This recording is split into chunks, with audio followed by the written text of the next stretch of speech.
Hello every one.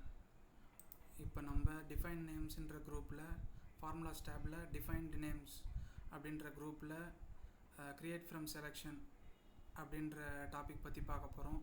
அதுக்கு முன்னாடி யாராவது சப்ஸ்கிரைப் பண்ணலைன்னா சப்ஸ்கிரைப் பண்ணிக்கங்க, லைக் அண்ட் ஷேர் பண்ணுங்கள். ஃபார் எக்ஸாம்பிள், இப்போ இந்த டேட்டா இருக்குது,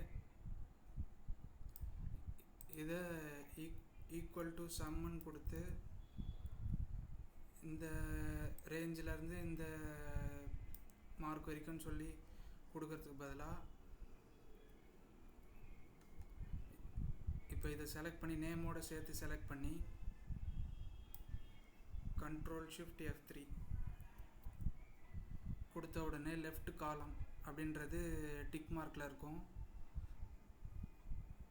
அதாவது இந்த நேம் ஓகே கொடுத்துருங்க.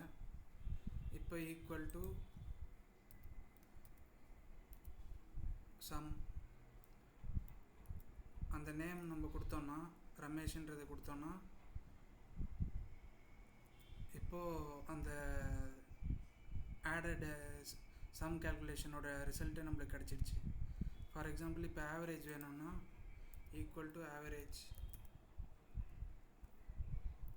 ரமேஷ் அப்படின்றத கொடுத்துட்டு கண்ட்ரோல் என்டர் கொடுத்தோன்னா அதோட ஆவரேஜ் நம்மளுக்கு கேல்குலேட் ஆகி வந்துடும்.